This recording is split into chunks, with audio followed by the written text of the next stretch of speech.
Hi guys, what's up beautiful people? You're welcome to another banging episode of Tranquil Moments with me. Today I have a special guest and we have a special topic. But first let me introduce him, Mackenzie Fire.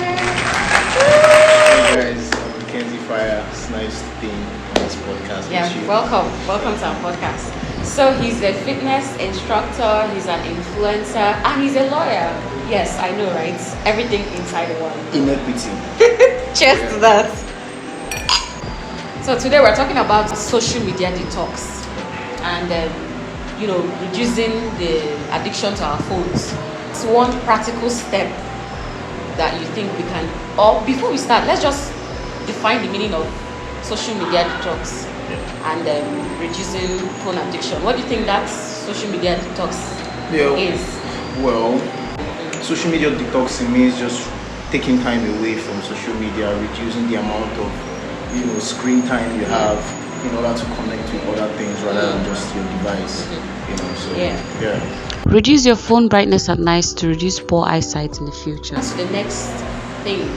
What practical step would you advise? One major practical step that you yourself practice that we can also learn from when it comes to staying away for a while. I'm not gonna lie, I have the same problem with social media. Yes, we all do.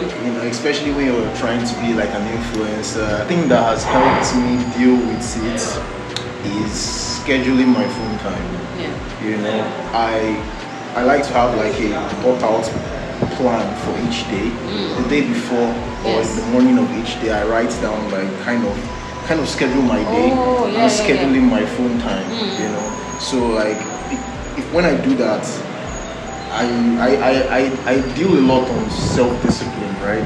I like to discipline myself because without it, you're not different from an animal. Yes. Right? So when I schedule my phone time, I know which times of the day should be dedicated to doing one thing or the other things like social media. Yeah, okay. So you like differentiate between your real life and social media? Yeah, I like through schedules. Yeah, through scheduling. Ooh, that's nice. Okay, I noticed something like when you talked about that. We've talked about having a morning and night routine to help you reduce that social media addiction and your phone addiction. So do you think that morning and night routine works? Yeah, well, I would like to put it out there at the start that a schedule is only as good as the person that made it. Yeah, right? true. A schedule is only as good as the person that made it. So some people like to deceive themselves when they set out on journeys or things for self-development.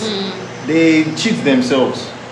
So having a good schedule is one part of the equation, but sticking to that schedule is what makes it work, right? Or routine. So, the routine, and like, it was difficult for me at first, but when you see the benefits of sticking to it, then you learn to appreciate it more, and then it's easier. So on those time frames, those time frames where I'm not supposed to be with my phone, I like to keep it away from me. And then I like to do this 1 hour before bed, no screen. No screens 1 hour before bed. And 1 hour after I wake up. I like to keep the phone in another room away from me because when it's there you just want to what's check. going on Instagram. Yes. But when it's far from you, when it's out of sight, it's out of mind. So that helps me keep up with my schedule and helps me. Okay. So I thought of it, this morning and night routine actually works. If you're sure that you want to start on the journey, it's difficult, but for me, I would say that's leaving your phone for a minute to just work on your self-care, maybe having a bath, going to the gym, or if you don't go to the gym, because I work out at home, you can do your home exercise, just leave your phone, just relax. Yeah, it helps. Meditation too, this 1 minute meditation or 5 minutes is good, trust me. We talked about networking one time. And it was like part of our thumbnail, networking in real life. How do we actually do that? Apart from, social media, texting this person and then you meet up with them. So when we now meet up in real life without knowing each other from social media, how can we talk as adults? I feel like all these questions are just because because I personally deal with social anxiety, somehow social awkwardness, and I know it's not seemingly nobody so. Will believe nobody will believe me. Nobody ever because believes from high me. school, nobody ever believes me. Yeah, fun fact, we went to the same high school. Yeah, we went to the same high school. So no one ever believes me, but I always tell them the fact that I make it look easy doesn't mean I don't it doesn't suck like hard. It's not difficult on me. So I know how to manage it. Yeah. But it's not my desired scene. So I actually like to remind myself that networking is important. Like people always say your network defines your net worth. Yeah. So like I like to look at the bigger picture and look at the consequences or like the advantages rather of taking that bold step. I'm like, I mean, this anxiety will last for now, but like if you surpass it, these are the benefits you can reap in the long run. So that allows me to like get out of my shell, you know, and just walk up and say. And a lot of people like to overcomplicate like networking in real life. Yes. You know, they look at this person and they're already having ideas about the person in their head, already judging the person and writing themselves before they enter the conversation. If I'm going to advise how I overcome it, just say rubber duck, just rubber ducky, just they are human beings like you, flesh and blood, no matter the position you have attained to, as long as you're respectful,